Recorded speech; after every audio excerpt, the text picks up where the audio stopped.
Welcome back, everybody, to a very special tasting. Thank you for tuning into the Dimas Wine Shop and Tasting Room video. I am Dylan, and here we have a real special tasting because it is our 10-year anniversary, which it's a milestone. So congrats to Jerry and Heidi for getting the shop up and running and really building a nice clientele.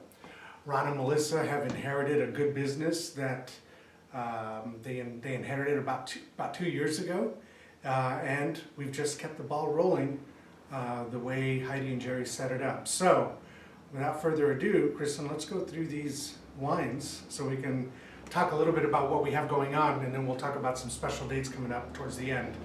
But you'll notice a theme here. Obviously, it's our anniversary. It's our anniversary theme. But all of these are labels that we've carried for quite some time, and these are all labels that all of you watching this video or the regulars that come into the shop would certainly be familiar with. And the first one being the Scharfenberger. The Scharfenberger comes out of Mendocino County, and it is a 60-40 blend of Chardonnay and Pinot Noir, so 60% Chardonnay.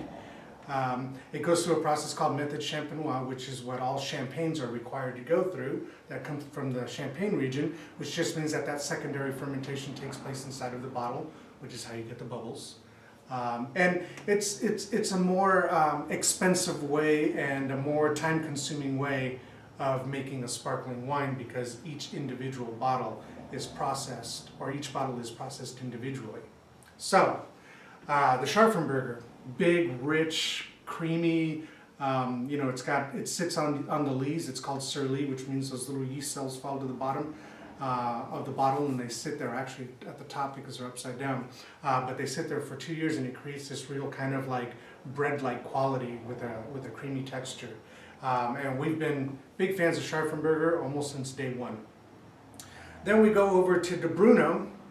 This comes out of Santa Barbara County, and this here is an effort, a collaborative effort. Well, they're married now, but Bruno D'Alfonso and Chris Curran. Chris Curran, many of you may know from Sea Smoke and from Foley. She did some great Sea Smoke Pinot Noir there. She did, I think, at least 7 or 8 vintages over at Sea Smoke and really helped put Sea Smoke on the map. But she is now married to Bruno D'Alfonso, and they have this label called De Bruno, in addition to others, but the De Bruno label is all about their Italian varietals. So a great pizza, Italian food, but even if you were going to do like meats, absolutely. I think the interesting thing about this wine, and we were just talking about it with Kristen, is that 56 months on oak, so that's what, 4.5 years on oak, of which 30% is new.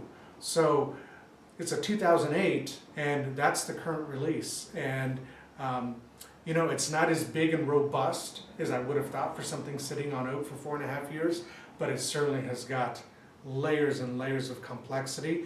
And I suspect as this opens up, it's going to get even more complex. So I think this is going to be, for sure, a top seller for the week.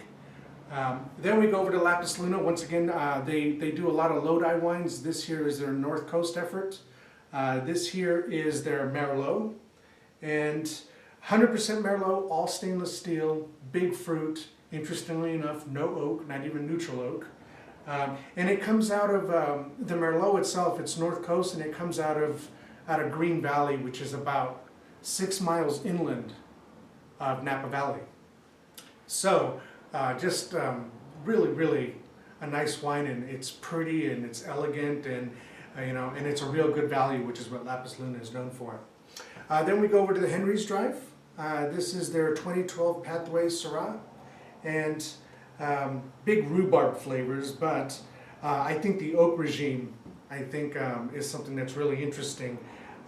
They do an 80-20 split of French oak and American oak, so 80% French oak, 20% American. It is 100% Syrah. They do 25% brand new barrels, 25% first year barrels, 20% second year barrels, and the remainder is 3-year barrels. So obviously a lot of blending and a lot of care goes into this wine, and this comes from Southern Australia. Then we go over to another favorite here at the shop. We've done Runquist wines for almost since the very beginning as well. This is their Masoni Ranch, Amador County, 2013 Zinfandel. This is one of my favorite wines that Jeff Runquist makes, which is his Z. And he also does the R, which is the Syrah. Ron likes to call it R for Ron's. But what we've got here is something that goes through a combination of American and French oak, primarily American, big vanilla, lots of smoky flavors. You could tell these barrels are charred. And I had a conversation one time with Jeff Runquist, this is going back a couple of years, but I remember him saying that he gets all the barrels, they come in and he does the charring himself on the barrels because he's very particular about it. And for those of you that don't know, Jeff Runquist isn't necessarily a farmer, he's more of a winemaker and a blender. But he takes, from the moment that that fruit arrives on his pad, it goes through painstaking detail and all the way till it gets to the bottles. So he's very meticulous about his winemaking, and has got a certain formula that he uses that you can certainly find a familiarity between all of his wines, but also he does a very good job of letting the wines express themselves. Then, last but not least, this is a wine that Bonnie brought in probably about a year ago. This is the Muscardini.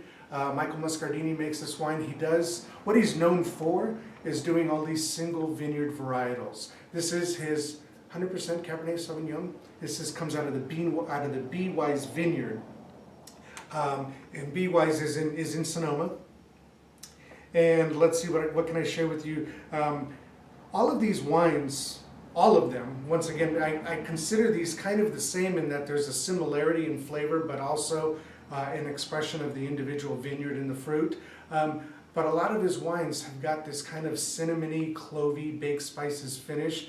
And like I said, this is a wine that Bonnie brought in about a year ago, maybe a little bit more. And ever since then, I mean, we can't keep it on the shelves. It does phenomenally well, and we sell a lot of it. So, a great lineup for this week. Tomorrow, Tuesday, or I should say on Tuesday, we have got the 10th year anniversary tasting night, and we're also going to do some appetizers. The majority of these wines are going to be paired with something that'll go well, and of course the food is all complimentary here on the shop. Tomorrow night we aren't charging for the food. You'll just go through the tasting and of course any other special wines that you want. And let me think, also on Wednesday we're going to be doing a pumpkin carving contest, and I don't know what time that starts. Do you, Kristen? Okay, sometime in the evening. So let's just say Cooper will be here that night, and Cooper ran it last year and he'll be doing it again this year. I know we had a pretty good turnout and we had a lot of pumpkins carved. I do not believe that it's kid friendly, so I certainly don't, because it's a pumpkin carving contest, I don't want to make it sound like it is. I don't believe so, because we will be serving wine on the patio. And then last but not least, Kristen, what am I missing? The what? Beer tasting. Oh yes, I'm sorry, thank you. The beer tasting, November 1st. Beer tasting, November 1st. We'll be doing some food and beer, and Cooper has already chosen all the beers for it. And that'll take place on November 1st. I don't have the price on that yet, but it'll start at noon and it'll go all the way to 4 p.m. So that's on November 1st, on Sunday, the day after Halloween. And don't forget, daylight savings times happens at that time on Halloween night, going into Sunday morning at 2 in the morning. So for those of you that like going out and staying to a bar till 2 a.m. on a Saturday night, well, guess what? On Halloween, you're going to be at the bar one less hour. So cheers, everyone, and we hope to see you this week.